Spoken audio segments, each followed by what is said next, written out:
السلام عليكم ورحمة الله تعالى وبركاته. صباح الخير عليكم البنات، واش راكم، واش حوالكم؟ ان شاء الله كامل تكونوا بخير، وان شاء الله يلقاكم الفيديو تاعي بأحسن الأحوال يا رب. شوفوا البنات، اليوم جبت لكم طبق رمضاني ولا أروع، يعني طبق سهل وبنين بزاف بزاف. جربي حبيبتي وأكيد أكيد راح يعجبك. وماذا بيا تسجليه في تسجليه عندك وتديريه في رمضان ان شاء الله، ويعجبك ويعجب اولادك. وهذا مكان. شوفوا حبيباتي، الطبق تاعنا تاع اليوم راهو باين عليه باللي يشهي شهي. وانا زودت له هكا بالبطاطا المقليه. يعني وجبه خفيفه ظريفه وتصلح لرمضان كما قلت لكم، ولا كطبق ثاني. وقبل ما نبداو في الفيديو تاعنا ولا في الوصفة تاعنا تاع اليوم، نحب نشكر كل من انضم الى العائلة تاعنا الصغيرة. نقولكم مرحبا بكم اخواتي، القناة قناتكم وان شاء الله تعجبكم. بلا ما ننسى الاخوات المشتركات تاعي الاوفياء، نقولكم شكرا حبيباتي، ربي يحفظكم ويحفظ لكم احبابكم يا رب. نبداو على بركة الله في الوصفة تاعنا تاع اليوم. عندي نص صدر تاع الدجاج، يعني صغير شوية ماهوش كبير بزاف بزاف. نقصو هكا الى قطع صغيرة، ونزيد له نص حبة تاع البصلة وزوج فصوص تاع الثوم كيما راكم تشوفوا حبيباتي، وراح نرحيهم في الروبو وانتم راكم تفرجوا. انا اليوم حبيت نقترح عليكم موضوع ان شاء الله يعجبكم، وان شاء الله تكتبوا لي في التعاليق ارائكم اذا كان عجبكم الموضوع تاعنا تاع اليوم. انا حبيت نهضر على الصدقة. كيما على بالنا باللي الصدقة هي اللي تدفع البلاء. يعني حبيبتي، إذا كانت هي عندك ربي يبارك لك إن شاء الله. صدقي على الأقربين أولا، ولا على جيرانك، ولا على أي واحد على بالك باللي ما عندوش. شوفي حبيبتي، والصدقة ثانية راهي عندها آداب. يعني مثال قش. عسنا ساعة نرجع للوصفة تاعنا تاع اليوم. عندي في لاكوكوت عندي شوية تاع الدجاج للبنة فقط، وراح نرحيله ثاني نص حبة تاع البصلة اللي بقات لي من هذاك اللي رحيته مع الصدر، ونداويه هكا نديرلو لي زيبيس اللي نحبهم. انا عندي شويه كزبر، وعندي راس الحانوت والملح وشويه زيت، وندير البرمه تاعي ولا لاكوكوت تاعي تتقلى مليح. ونرجعوا للصدر تاعنا هذاك اللي كنا رحيناه، نزيد له نفس الاضافات اللي ضفتهم في لاكوكوت. يعني راح نزيد شويه تاع راس الحانوت وشويه كزبر وشويه ملح كما راكم تشوفوا، ونحركو مليح.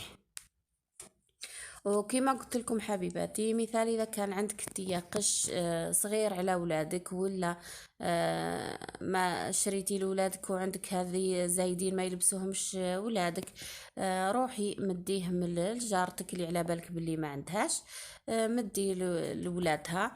وماذا بيك ما ديريش الشخصية هذه في ولادك، يعني تقولي لهم استنى استنى نروح نمد القش هذا ولاد خالتك ولا ولد عمتك ولا ما على باليش واش يقولك، ولا ولد جارتنا، باش يلبسوا انت صغير عليك ولا ما تحتاجوش انت وهو ما عندوش ولا.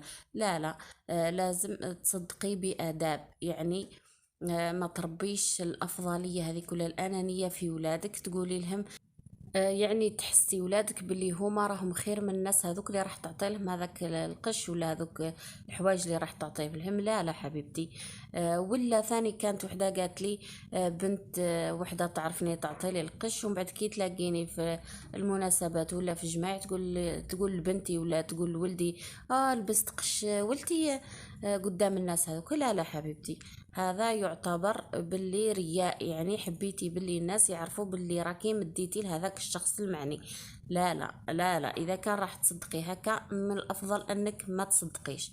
الصدقة لازم تكون في السر، ولازم تكون كما قلت لكم بأدب، ولازم تكون لازم تحاولي ما تحسيش هذاك اللي راح تعطيله باللي راهو قل منك في القيمة. وان شاء الله المهم اذا كان عجبكم الشرح ولا عجبكم الموضوع تاعنا تاع اليوم ادوا لي ترى ارائكم وقولوا لي في التعاليق موضوع واحد اخر نهضروا فيه. نرجعوا للوصفه تاعنا تاع اليوم. شوفوا جبت هذاك الصدر اللي كنا رحيناه داويتو زدت له زوج مغارف تاع لا شابلير ودرت حليته في الساشي ومن بعد درت له الفرماج كيما كنتو تشوفوا حبيباتي وطبقته ما درتوش رولي لا درتو كيما البراج يعني. حاولت نستفو هكا ونعدلو على شكل مستطيل ونغطيه ثاني بالساشي هذاك نفسه ونروح نفوره في الكسكاس حوالي 45 دقيقة هو يفور. وغطي الكسكاس تاعك ثاني بالساشي تاع نيلو باش يدخل لوفار هذاك السخون ويطيب لك بالخف. هذه هي الطريقة تاعنا تاع اليوم. شوفي راح نديرو هنا في الكسكاس وكيما شرحت لك الطريقة ان شاء الله تكوني فهمتيني حبيبتي. ونرجعوا للموضوع تاعنا كيما قلت لكم هنا بعد ما تمرقت ولا بعد ما تقلات مليح مليح لا كوكوط تاعي نمرقها بالماء ما يكونش بزاف كيما على بالنا باللي الدجاج ما يطولش بزاف ويطيب. يعني ما ديريش الماء بزاف باش تجيك لاصوص تاعك خاثره ومليحه. وبعد ما طاب الدجاج هذاك كنت ضفت له شويه زيتون كنت غليته زوج مرات في الماء. انا دائما زيتون تاعي نغليه ما نخاف لا يروح له اللون ولا الطعم ولا حتى حاجه ويجي بنين ما شاء الله. وبعد ما فار هذاك الدجاج كيما قلت لكم المرحي نجيبه هكا ونجيب حبه تاع البيض ونحي الدجاج هذاك كيما تشوفوا حبيباتي هكا نحيلو الساشي هذاك. هنا راهو سخون بزاف انتي خليه يبرد شويه. انا كان راه عليا الحال وجبدته هكا. شوفي نحيلو الساشي هذاك كيما راكم تشوفوا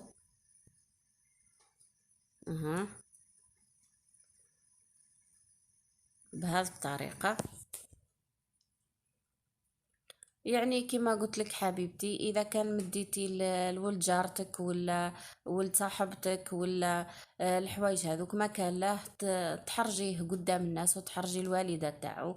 هذه مش ابدا مش من الشيم الاسلاميه ولا من الاخلاق تاعنا.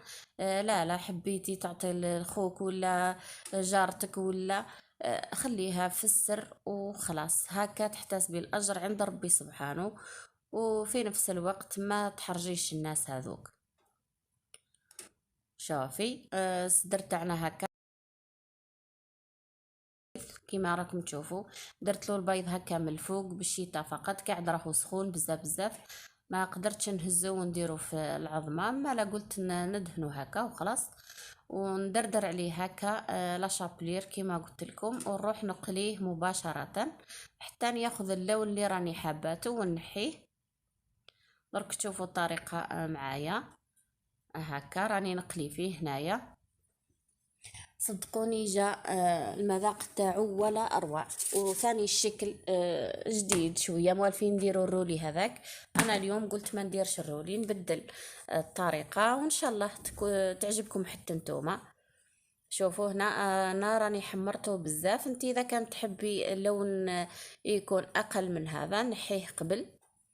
انا هكا خليته ونجي هنا نقصه الى مثلثات ودرك تشوفوا الشكل تاعو جا باهي على الكيف. شوفي انا راني نقص فيه وهو سخون. انت من الافضل تخليه يبرد شوي باش ما يفزلكش الشكل هذاك تاعو. شوفي نقصه هكا مثلثات. انا راني نقصه ولدي من هيه راهو بالفرشيطه يستنى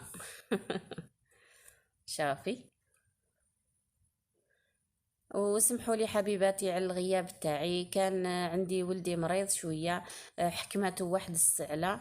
ربي يشفيه ويشفي كل مريض يا رب. هي ما راحش يقرا اليامس درت له واحد الوصفه هكا طبيعيه بعد ما نفعش فيه طول الدواء تاع الطبيب قلت درت له وصفه طبيعيه. نتوما اذا كان تحبوا نشاركها معكم قولوا لي في التعليق نديرها معكم وان شاء الله تستفادوا منها كما استفاد منها ولدي.